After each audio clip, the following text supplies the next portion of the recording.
is the Vintage RPG Podcast, your source for the best in classic and contemporary RPGs. With your hosts, Hambone and Stu.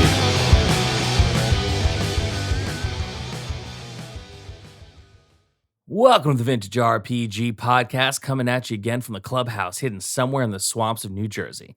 I'm John Hambone McGuire, and with me, as always, is the editor-in-chief of Unwinnable.com. He sees a red door and he wants to paint it black, Stu Horvath. It's true.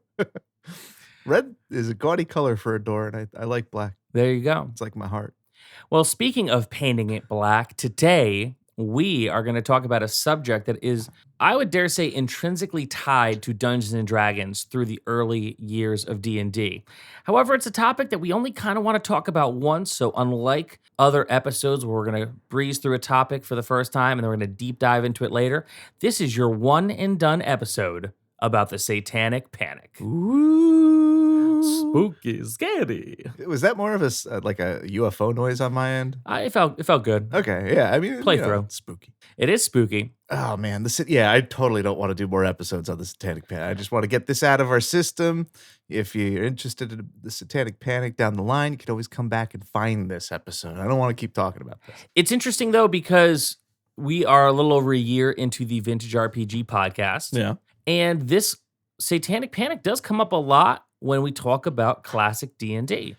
Yeah, and that's one of the really interesting things about it is that it really didn't affect other role-playing games. It was just D&D.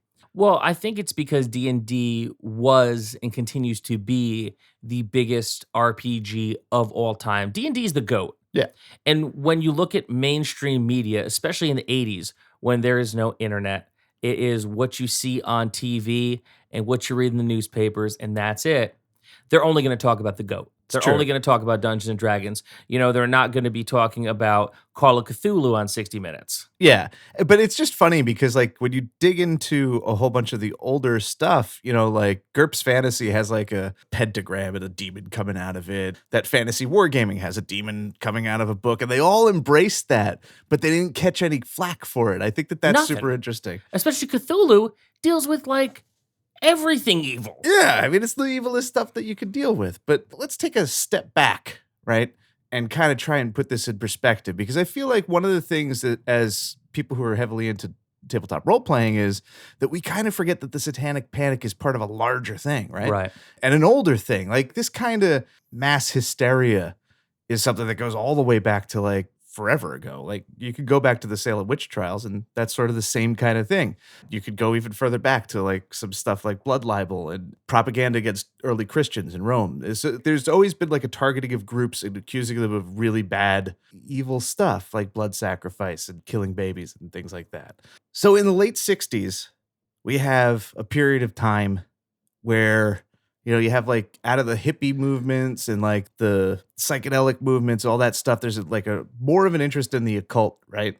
And as that interest in the occult spreads, you get, like, all of these, they're schlocky movies, but it's like Satan movies, you know? Like, Right, because the counterculture in the 60s was in full swing, because up until the 60s, especially in America, there was a lot of repression about a lot of things. So when the 60s hit, it's free love, free thinking, Satan. yeah, you get your classic witch movies and black mass movies and all that stuff. It's an opportunity to have some nudity, you know, and gore and all the things that sells, like, you know, B-movie horror movies.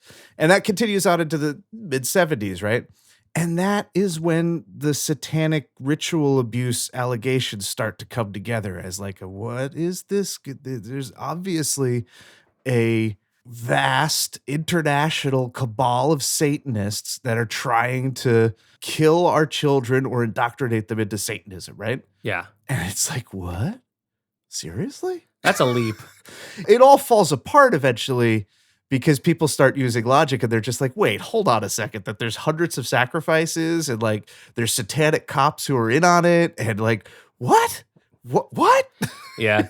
But it actually takes like 20 years to get to that point where people are just like, something isn't adding up here. Well, you would think that after Orson Welles did War of the Worlds back far in the day when it was just radio.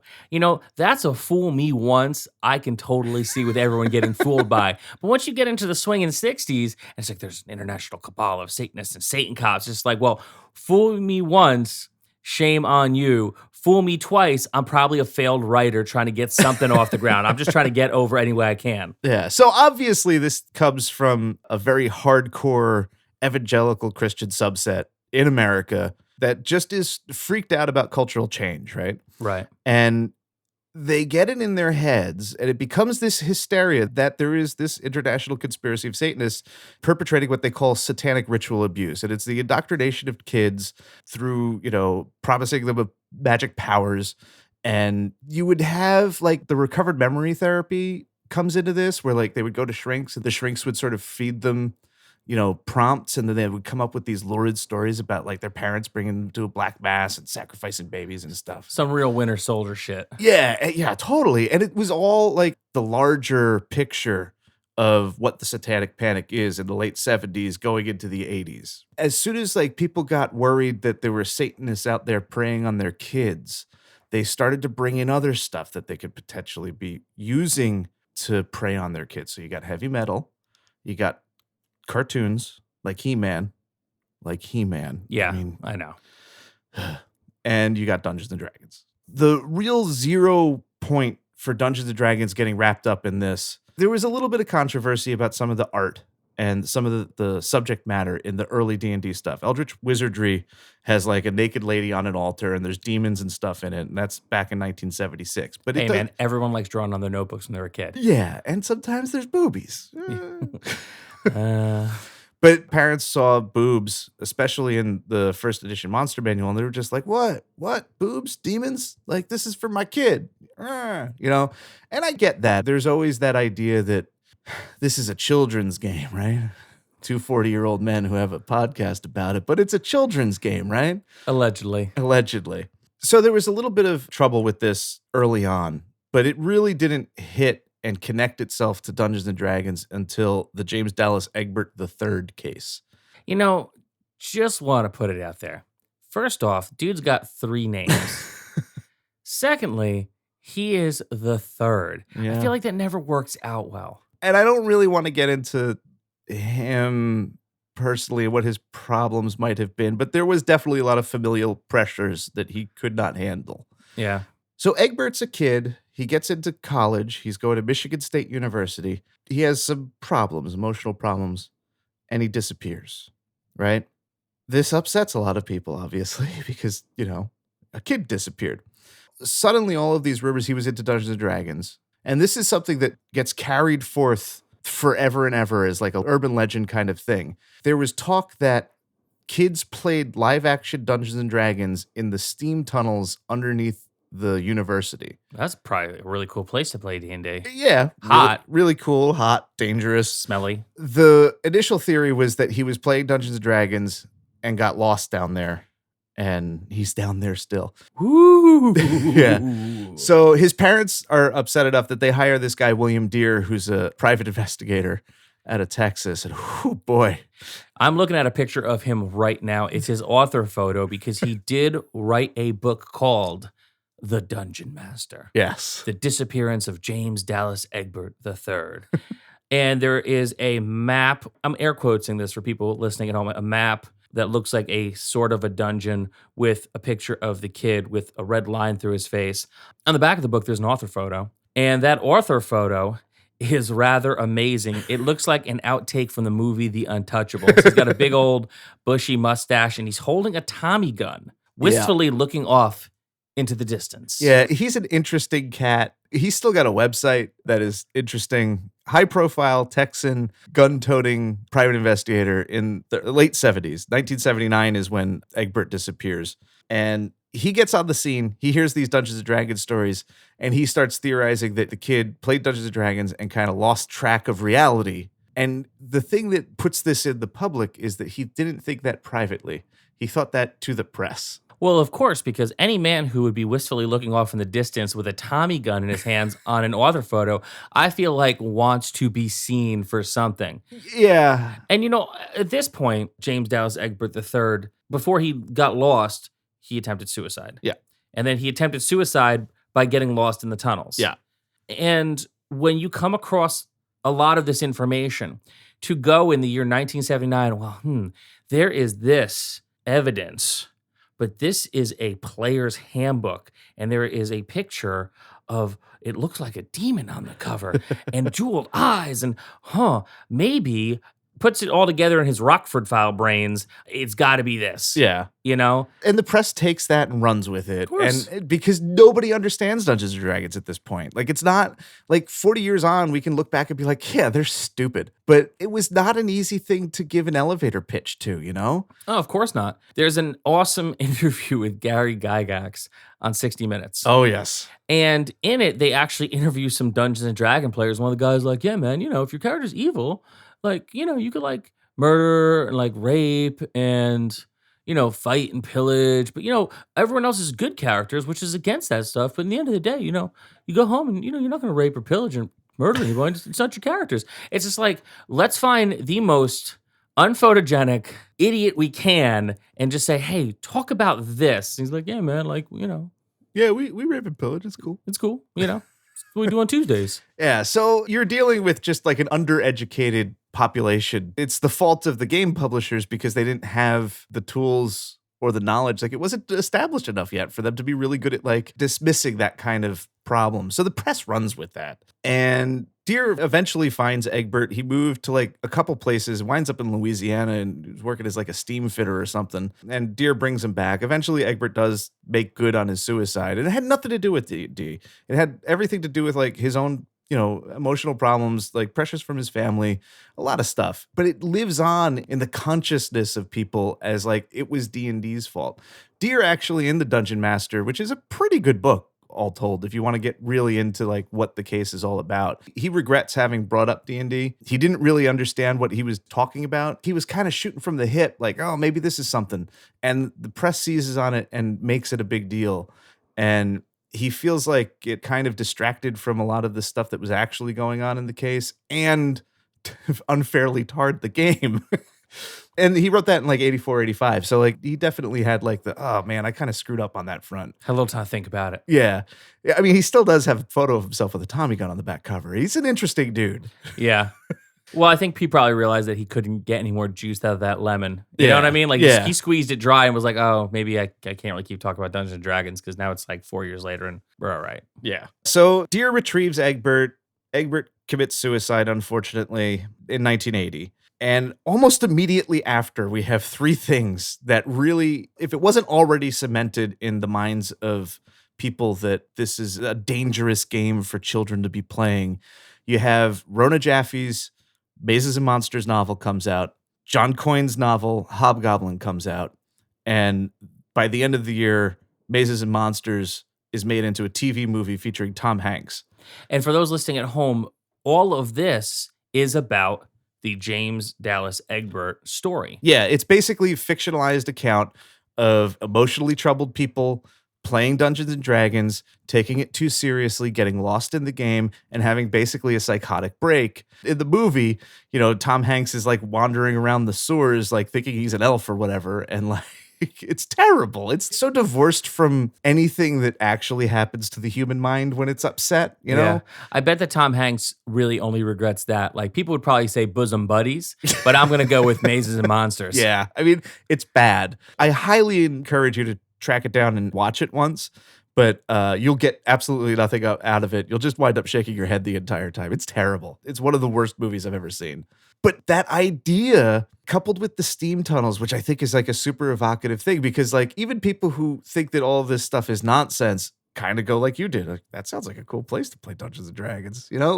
There's sort of this romanticized, dangerous notion that is now part of Dungeons and Dragons. And D&D at this point, and actually throughout the whole Satanic Panic thing, they were really upset about it. They didn't like the association. They fought it very hard, but they also got a lot of free press. All of this stuff does a lot of work to solidify their powerhouse nature in the marketplace. Oh, yeah. I mean, in the 80s, there was no such thing as bad press. Yeah. right around this time, they have those basic box sets out and stuff, and people are just like, Dungeons and Dragons, I heard about that in the news. It's dangerous. And it feeds that. I mean, one of the things that we always talk about first edition that has that vibe, right? Oh, yeah. You know, player's handbook and like all that stuff. Like, I don't think that either of us were particularly conscious of it. Like, it was there and it's sort of baked into it now. Well, anything that your mom or dad told you was dangerous or bad or they didn't want you to do when you were a kid, what were you going to do? Oh, Johnny, don't listen to those Motley Crue records. They worship the devil. Yeah. Like, oh, Johnny, don't play Dungeons and Dragons. You're going to summon a demon. Like, you know, it's crazy. It is. My mom was not comfortable with Dungeons and Dragons. It took me a long time to get my family on board with letting me, like, I didn't even have people to play with. I just wanted to read the books. Yeah. You've been a bookworm since like day one. Yeah. All of that forbiddenness is part of what made it appeal to me on some level. But at the same time, brief digression. My elementary school has a playground in the back. Behind the playground is a road, and on the other side of the road is a spooky old cemetery. Oh, the best kind. Yeah, so we would run down to the fence and look at the spooky old cemetery and be like, there are devil worshippers who meet there and Ku Klux Klan members meet there. And like, because it was the 80s and like, we didn't know what either of those things really were, but we just had it in our heads that like bad people meet in the cemetery at night and knock over tombstones, which people do knock over tombstones, but they're drunk teenagers. I didn't know that at the time either. See, our church had the same thing when I was growing up.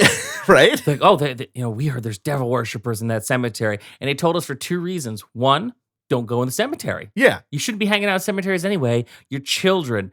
And two, well, the drunk teenagers who were listening to the bad heavy metal music were out in there like, yeah, and they were like defiling graves. But like by defiling graves, they were like sitting on them or near them because part of the cemetery was a headstone cemetery. So Yeah. anywhere you sit, you're sitting on a grave. Yeah. Or they like leave beer cans or maybe smoke a little of the marijuana.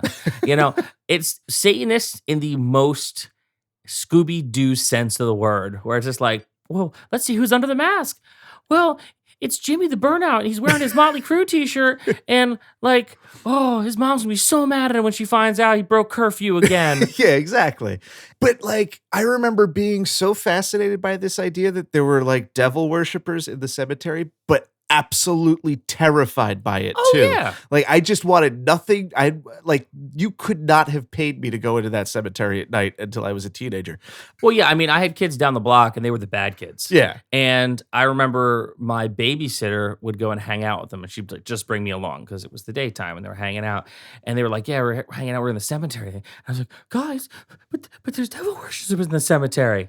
And then the one looks at me. I'll never forget. He looked down at me and he kind of arched his eyebrow like The Rock. And he's like, yeah, devil worshippers. Yeah. Oh, my little brain like just exploded because I'm like, oh, he's a devil worshiper. And I rode my bike home. Yeah, 84, I feel like there was nothing more terrifying to, a fourth grader than like coming to a quiet place where no one else is and seeing that somebody spray painted Slayer on the wall, with a pentagram. Yeah. And it's obviously like there were kids here with a tape player drinking beer, Friday night, and somebody's like, I'm going to spray paint Slayer on the wall. And like, that's it. But like you come across that, it's just like something terrible happened here. Yeah. Oh my God. The 80s were so much more dangerous, but not really dangerous. It It's was like dangerous awesome. in our minds. Yeah. But like, that's all of this hysteria and mass moral panic that was infusing the culture at the time. So 1982, a lot of this stuff is tied up with suicides. So the next big chapter in D&D's connection with the Satanic Panic is Patricia Pulling.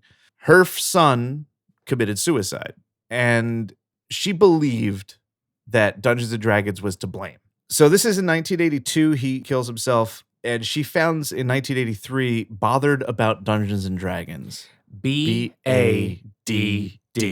Yeah. There's a couple pamphlets. There's like one that's called Dungeons & Dragons, like Witchcraft, Suicide, Violence is like the title, like terrible things. And it's all trying to raise awareness amongst parents that there is a connection between Satanism, witchcraft, drugs, violence, suicide, and Dungeons & Dragons. All of this is completely spurious. There's no scientific data backing it up. There's no psychologist being like, yes, she's totally right. But like, she somehow, as like a grassroots movement, like insinuated herself into law enforcement and stuff. Like law enforcement had these documents and like took them kind of seriously. Oh yeah, I mean, because it made a lot of sense of what the burnouts were doing in the cemeteries, Yeah. and what was going on. Like, why are they all wearing black all the time? Like, why aren't they listening to Donnie and Marie anymore? Like you would think that people who go through a law enforcement program, because listen, going through a law enforcement program is a very intense and rigorous training, both mental and physical. So you would think that, okay, maybe all these dudes would be like, all right, this woman's coming in here and she's kind of yelling at us and handing out these crazy pamphlets that she definitely made in her basement or on her church's copy machine. And suddenly, like, Satan is real. Like, come on. Yeah. Last year, maybe two. Somebody on Twitter, her sister was a teacher and she was like cleaning out like this old storage supply closet. She found this photocopied booklet of stuff from the Chicago Police Department, sort of trying to identify like occult symbols that might be associated with crime. Dungeons and Dragons is listed, of course, but then there's like, it's listed as the Cross of Confusion, and it's basically a cross with like a little sickle at the bottom, but the things aren't joined. There's a circle in the center where the cross should cross. That's the Blue Oyster Cult symbol. Yeah. It's not a Cross of Confusion. Yeah. It's just literally the Blue Oyster Cult symbol. Yeah. Yeah. Scribbling that off of some album covers. Yeah, they also had the what is it? The Zojo? Yeah. Like from Led Zeppelin. Zoso. And like it was just like that's like the name of the devil who guards the gate to hell. It's like, no, it isn't. It's like, what are you talking about? The pentagram, but the pentagram inverted means Baphomet. Yeah.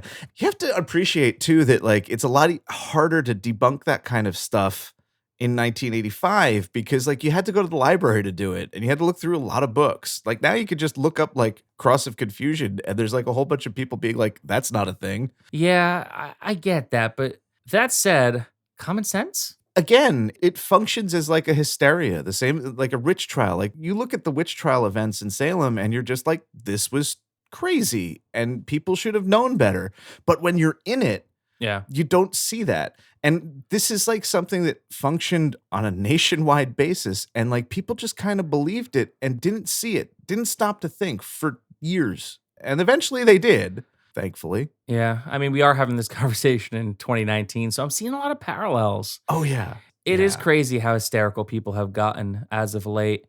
And that said, one thing I want to point out to our listeners is that we are in no way making fun of the people who took their own lives back in the 80s, who all this is being attributed to. We're not diminishing the terrible impact that something like this would have on a family when there's a loss of a child. That said, there is a certain degree of everything that we're reading, everything that we're seeing and we're hearing and we're talking about regarding the Satanic Panic. A lot of it comes from fear, and it comes from a lack of accountability insofar as I don't really want to know what happened. I don't want to know why it happened.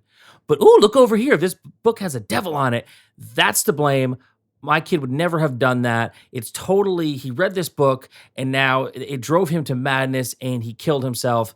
Satan is bad.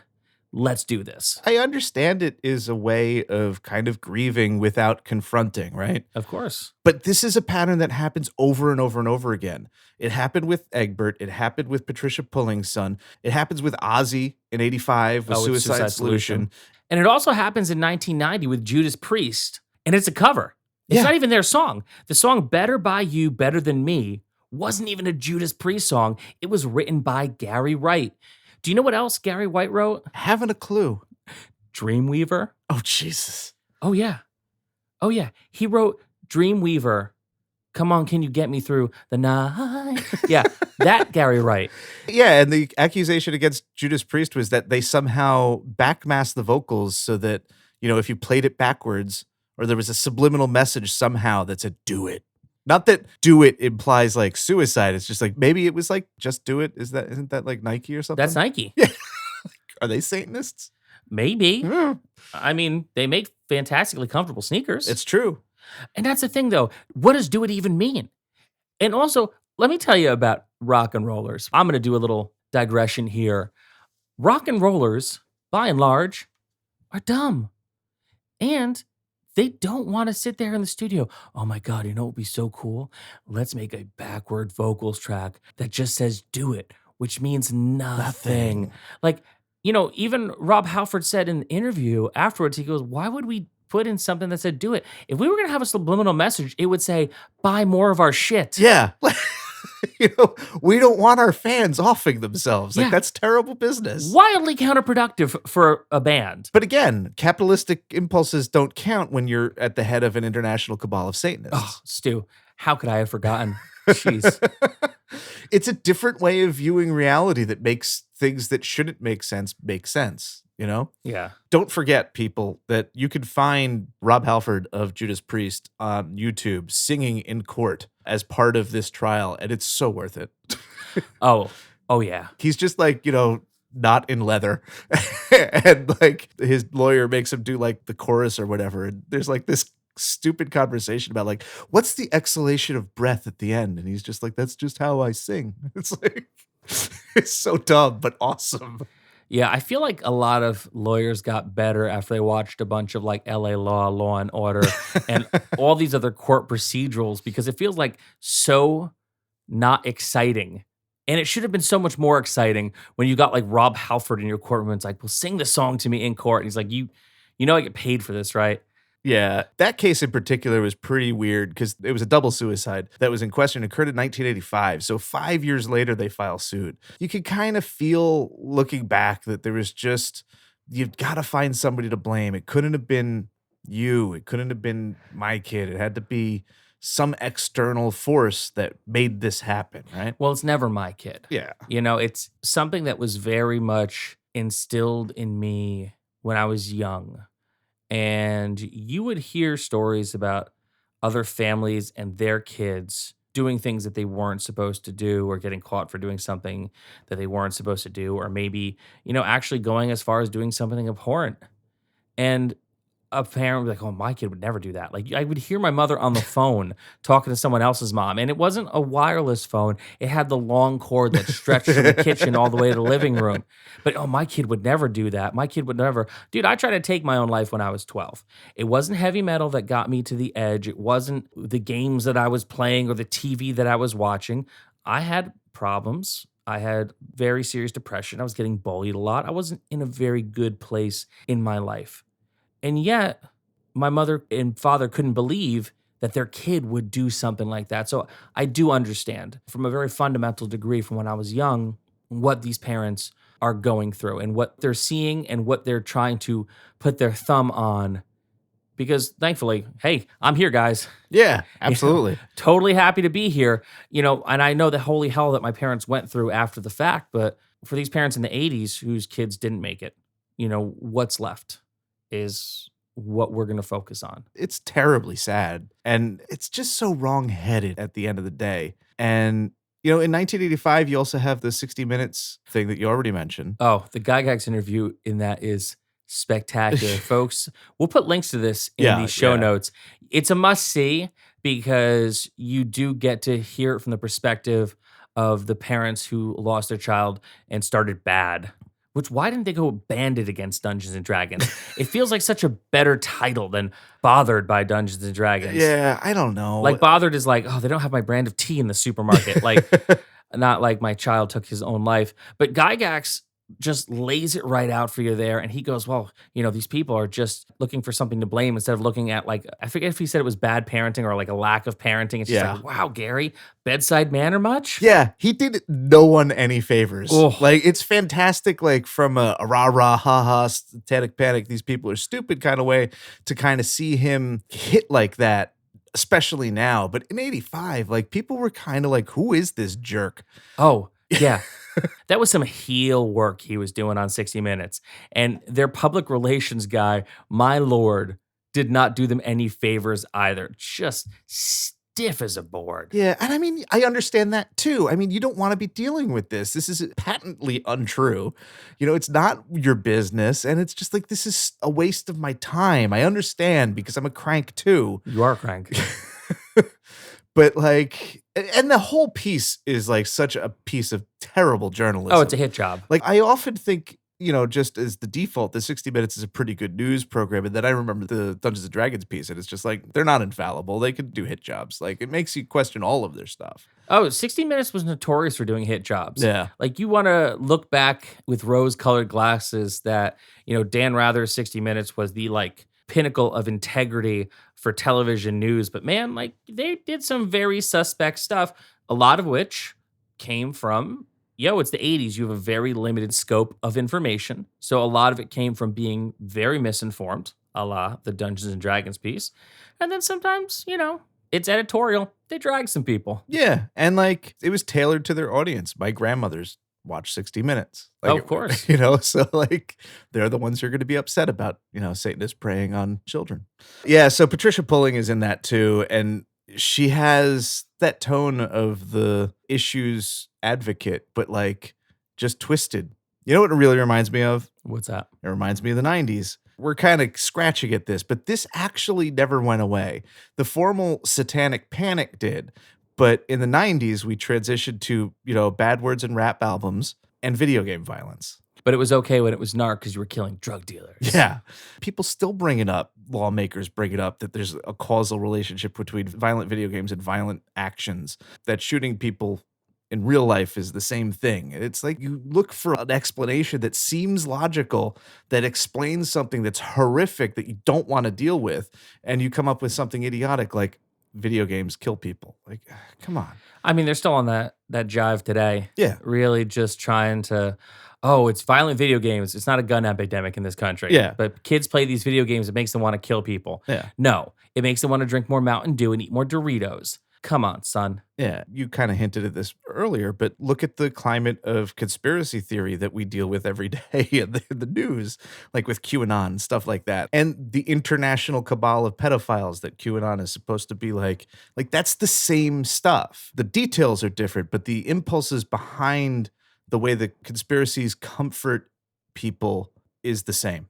I was actually thinking about something similar to that as I was getting ready for this episode, in that, thank God there was no internet when this actually kicked off, because the level of conspiracy theories that happened on the surface that everyone had just regular access to would have been just amplified in this internet age, in the 24-hour news cycle. I mean, forget about it. It would have been so much worse. I mean, there is a certain degree of isolation with the Satanic Panic that, although it did have its fingers in all the pies when it came to music and video games and board games and movies, it was still in a lot of ways kind of quarantined. Yeah. Because although it hit 60 Minutes, it wasn't such a widespread thing that everybody was talking about it. It didn't really hit every single home. Whereas if it happened now, 24-hour news cycle, internet being what it is, Twitter, forget about it. Everybody and their sister would know about the Satanic Panic and have some kind of opinion on it. Yeah. And I think that's actually an interesting thing, is that one of the things that really pushes D&D into the spotlight, aside of it being the biggest role-playing game at the time, was the fact that right as this was going on, they had the toy line and they had the cartoon. And I didn't really know, and I think that this is a little unknown outside of sort of the evangelical culture war population of the 80s, there was a really strident group of people who believed that when they lifted the regulations for TV shows marketing to kids, that was the end of America, that we were going to destroy a whole generation of children. They're going to watch these cartoons that are based on toys, and there's toy advertisements, and we're selling to kids, and this is going to destroy the entire fabric of the country. And so that's why, you kind of get Batman wrapped up into it, Ghostbusters, and Dungeons and Dragons, He-Man, G.I. Joe, all of this stuff is part of a larger commodification of children, which isn't necessarily a bad argument. It's true. They made G.I. Joe to sell toys, and I bought a lot of them. That's right. And maybe that's not great. I don't let my kid watch network cartoons or that kind of cartoon. He watches PBS Kids. They don't really market to him. So there's something to that. But they took it one step further and thought that it was part of, again, this Satanic Panic. He-Man is I have the power. It's no, son, God has the power. That's the literal argument as to why He-Man is bad, because it says that I have the power. That's bad. Oh, I thought it was all the latent homosexuality. I mean, there's that too. I mean, but they don't really get into that because they don't want to call attention to it. This is another thing that draws Dungeons & Dragons in, is because they had the cartoon and they had the toy line. And I always thought it was ironic that, at this point in time where they're arguably until now at the height of their pop culture penetration, now they're also dealing with like people saying that they're Satanists. Had to be a tough day in the TSR office. I've talked to some folks there about it, and they definitely were insulated. They did a good job of keeping their creatives out of the line of fire.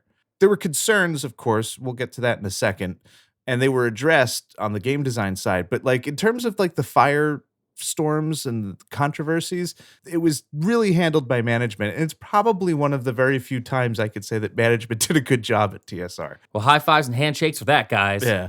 We should, before we move on to like the fall of the Satanic Panic, we should really mention like probably the most important Satanic Panic D&D artifact there is, which is Jack Chick's Dark Dungeons comic, which is like so good. Like why does that guy have to be like such a crazy asshole? Or why did he? Because he's dead now. Good. But like such a fantastic artist, and like was able to create like these super strange but super compelling crank stories. So Dark Dungeon follows the same pattern as established by the Egbert case. People are playing D&D. It's like this vampy older woman, like, yeah, hubba hubba. And she's got like all of these kids playing D&D with her, and she's initiating them to the black arts through D&D. One of the players' characters does something stupid. The thief named Blackleaf, which is like the coolest name for a thief ever. I know. Wasted. She freaks out. Her character dies. She can't handle it. She commits suicide. And then the girl who is like doing well in D&D and had magic powers and got her dad to not throw away her D&D books by casting a spell at him.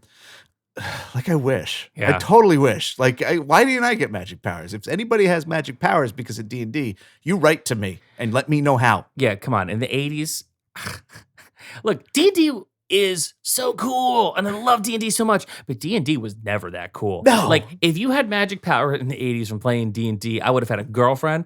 I would have had, like, my dad, like, let me drive the car. I would have gotten, like, a six-pack and a Playboy magazine, because, priorities. It was the 80s, but, like, what the hell? I mean, I'll be honest, I'm 40 now. It's not the 80s anymore, but I could still use some magic powers. I got a mortgage. I got a car payment. Like I got stuff. Yeah. Help me out. Yeah, I could see you sit there with some sexy magic powers being like, hey, why don't we roll back the interest on that financing? Yeah. How about we refinance my mortgage? Jesus Christ. So eventually the girl is just like horrified by her friend's suicide. She runs into this evangelical Christian who tells her that the root of all evil is Dungeons and Dragons. She burns all of her books. He happens to be hunky, and she sees like a pastor, and that's the end. Hooray, her soul is saved. Yeah, a buddy of mine, every time he finds one, he mails it to me because he's like, I think, one, we should take these out of circulation. And two, everyone likes getting mail. Yeah. I used to be able to find them more often, like at bus stops, or like, where I used to see them all the time was at payphones. Yeah. They would just be like right there on the payphone. And that's the real mystery, because they are still being printed actively. Yeah. And still being distributed actively. But I'm like, who's doing this? Yeah, you would think that after all this time we would have met somebody, right? Yeah. The internet. Yeah. Like, why are you still printing shit? So by the end of the 80s, though, things are winding down, right? TSR finally has like a decent series of responses. The second edition is coming out. They dial back all of like the bad content. They get rid of the demons and devils. They turn them into Tanari and Betizu. It pisses off their players, I guess, but it kind of gets the angry moms off their case. James M. Ward has an editorial in 1990 about the angry moms from heck and how, TSR products are designed to not draw their ire. And for like teenage Stu, who is just like really getting into it, is just like, what? They took the demons out? God, I finally am playing. But they were still demons. They just called them Batazu. Yeah, well, initially they were just gone. It took a couple years before they were reintroduced under the new names, like as if people wouldn't notice. It's like he's still got horns on his head. And I think that there is a lingering resentment amongst players of that era who see that as an unnecessary capitulation. And probably rightly so. I'm not exactly like thrilled that they did that. But on the other hand, like it also isn't called Demons and Devils, you know? It's called Dungeons and Dragons. Yeah, I mean, Marvel Comics did the same thing when they stopped making monster comics for a long time. Yeah. Because families were like, well, our kids can't be seeing evil creatures. But, you know, Dr. Doom's fine. Oh, yeah. And that whole comic code thing is another thing that hits those same sort of beats. Not so much with the suicides and stuff, but with the concerns that what might happen to our children who are reading these horror comics. You know, it's like, what? Relax. Yeah, it's the 80s. Frankie says relax. Michael Stackpole, who did some D&D stuff, he worked a lot on Tunnels and Trolls, and he wrote a whole bunch of Star Wars novels. In 89, he devotes an amazing amount of time to just really tearing down Patricia Pulling's anti-Dungeons & Dragons stuff. Issues something called the Pulling Report, which is a complete debunking, and she actually dies of lung cancer not too long after. poor woman. Yeah. But he kind of devotes a ton of energy to just making sure that, like, this isn't something that is going to take root. We're going to end it now. We're going to burn it out. And it basically works. The last sort of like serious D&D Satanic Panic thing that I know of is that Truth About Dungeons and Dragons book that I have, which is so fringe and so dumb and so like... Total hatchet job. Oh, it's terrible. It's obviously written by like a 70-year-old lady who'd like checked one of the books out of the library. She interviews a DM who's obviously a child for the last chapter of the book, and it's just like they're back and forth. They're polemic whether or not it's good, and it's terrible. It's one of the worst things I've ever read, but it's so funny. A young DM and a very old woman trying to outfox each other. Yeah. Both parties in this situation are not equipped for debate. Like the kid is obviously not. He's not the person that I would have chosen. You know, You don't say. He's no Bill Nye the Science Guy. Yeah. So that's the last one, and that's in 1992, and you could find that book in half-price books for like $2. You should pick it up if you do. After that, people like the law enforcement apparatuses, and they kind of realized that this was dumb. You know, you start getting psychologists saying that recovered memory therapy is not real, although people do still believe in it to this day, but it's very on the fringes now. But you can see that this stuff got baked into law enforcement through...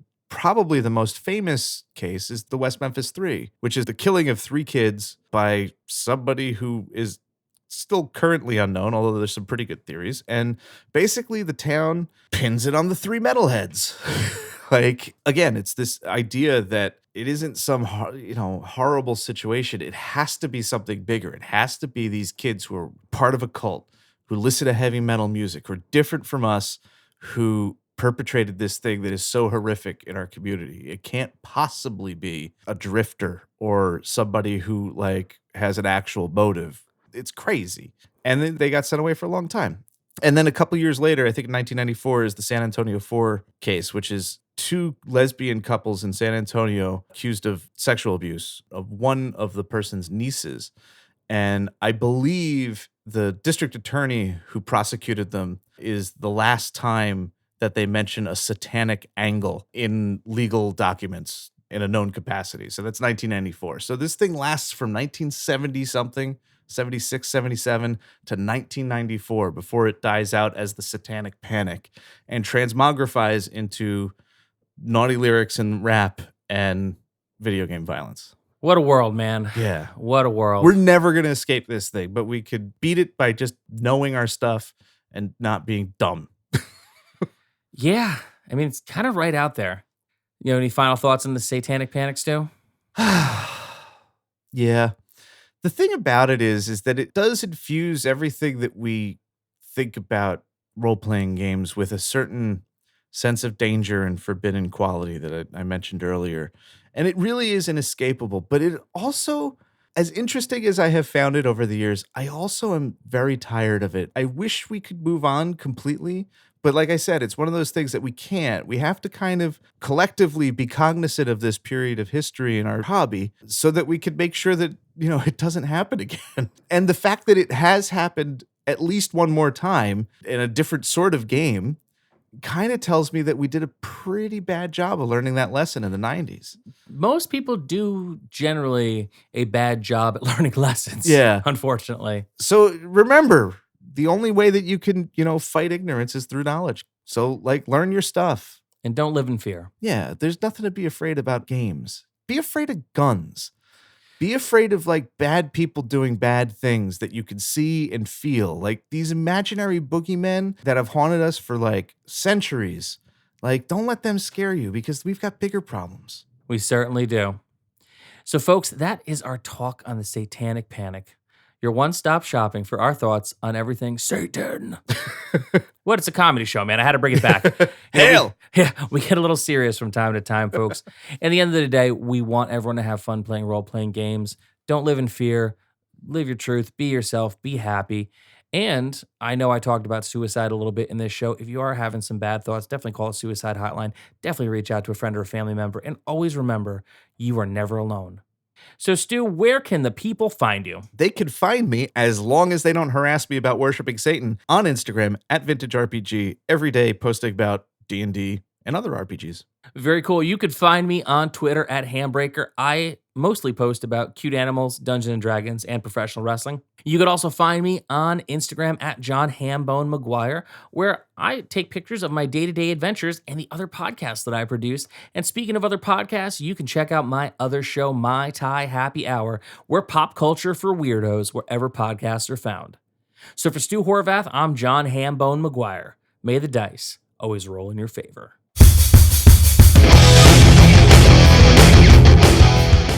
Thanks for listening. Don't forget to like, review, and subscribe to the podcast. Every review helps other listeners to find us. The Vintage RPG Podcast is a ham-fisted production. Music by Dega West. Art by Schaefer Brown. If you like the podcast, you should also consider becoming a patron at patreon.com.